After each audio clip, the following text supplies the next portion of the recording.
प्यारे बच्चों, जय हिंद। 9वीं कक्षा में हमारा आज का कार्यपत्रक है 73 और हम हिंदी में रसखान के सवैये पढ़ रहे थे, यानी उसकी पुनरावृत्ति कर रहे थे।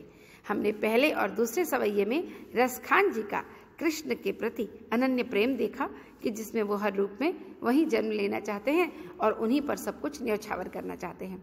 तीसरे सवैये में हमने ये पढ़ा कि गोपियाँ कृष्ण की अनुपस्थिति में भी कृष्णमय होकर रहना चाहती हैं, कृष्ण के जैसा स्वांग धरना चाहती हैं। और अब ये जो चौथा सवैया है बच्चों, इस सवैये में भी गोपियों की मनोदशा का ही चित्रण किया गया है। और कैसी मनोदशा कि ब्रिज के सारे लोग जो गोपियों को तरह तरह के नाम धरते हैं ना, जो बार बार कहते हैं कि आखिर क्या है उस ग्वाले में जो उसकी मुरली की धुन के ऊपर मस्त हो जाती हैं ये गोपियाँ और सब कुछ छोड़ छाड़ कर उसकी मुरली सुनने के लिए दौड़ पड़ती हैं। क्यों आखिर इनका मन उसके बस में रहता है, इसका उत्तर दे रही हैं गोपियाँ। और गोपियाँ कृष्ण के प्रति अपने इस प्रेम को दर्शा रही हैं और उसकी मनोहर मुरली की धुन और उसकी आकर्षक मुस्कुराहट उसका वर्णन कर रही हैं और कह रही हैं गोपियाँ कि हम विवश हो जाती हैं उसकी मुस्कुराहट के आगे, उसकी मुरली की धुन के आगे। और उसकी मुरली की धुन को तो किसी प्रकार हम अपने कानों तक आने पर रोक भी लें, लेकिन जब वो मुस्कुराता है ना, तो वो मुस्कुराहट हमें तन मन की सुध बुध भुला देता है। कहती हैं काननी दे अंगुरी रही वो, जब ही मुरली धुनी मंद बजाई है। कानों में तो हम उंगली दे देते हैं जब वो मुरली की मंद मंद धुन बजाता है। मोहिनी तानन सो रसखानी, मोहिनी तानों से रसखान जी कहते हैं अटा चढ़ी गोधन गई है तो गई है, कि यदि वो मुरली की जो मधुर ध्वनि है वो किसी अटारी पर चढ़कर भी सुनाए ना, तो भी हम बिल्कुल नहीं सुनेंगे।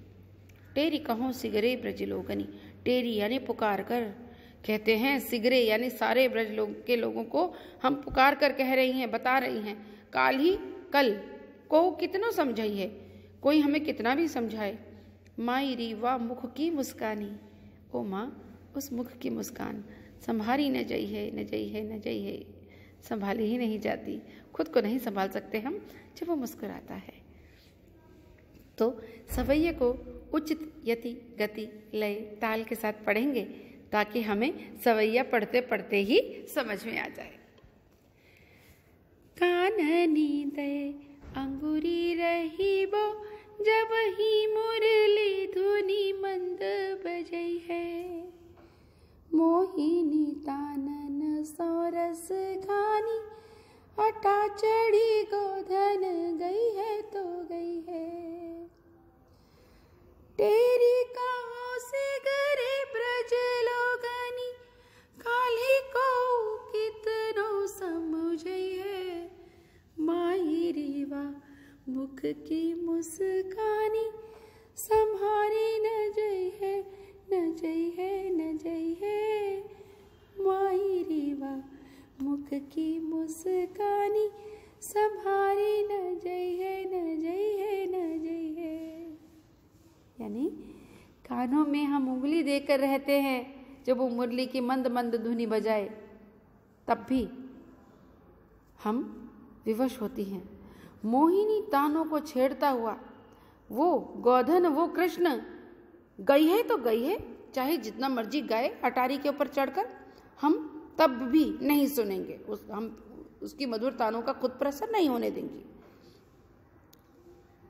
और ब्रज के लोगों को टेरी यानी पुकार कर कहती हैं कि कल चाहे हमें कोई कितना भी समझाए, कोई कितना भी हमें बताए, हमें कुछ समझ नहीं आता, क्योंकि माई री वाह मुख की मुस्कानी, वो जब मुस्कुरा देता है ना, तो वो जो मुस्कुराहट है वो हमसे संभाले नहीं संभलती।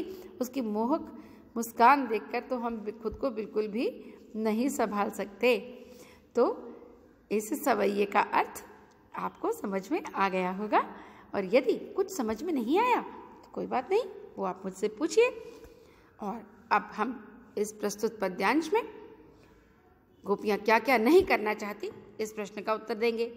दूसरे प्रश्न का उत्तर है कि गोपियाँ श्री कृष्ण की आकर्षक मुस्कान देखने से क्यों बचना चाहती हैं, क्योंकि उनसे अपना दिल संभाले नहीं संभलता। प्रश्न 3, प्रस्तुत पंक्तियों का भाव स्पष्ट कीजिए। माई रीवा मुख की मुस्कानी, संहारी न जई है, न जई है, न जई है। प्रश्न 4, जिस पंक्ति में कवि रसखान जी का नाम आया है उस पंक्ति को लिखिए। प्रश्न 5, इस सवैये को पढ़कर आपको निम्नलिखित शब्दों के क्या अर्थ समझ आए? उन अर्थों को लिखिए। तो बच्चों जल्दी से आप इस काम को खत्म करो और अपनी मीनाक्षी मैडम तक पहुंचा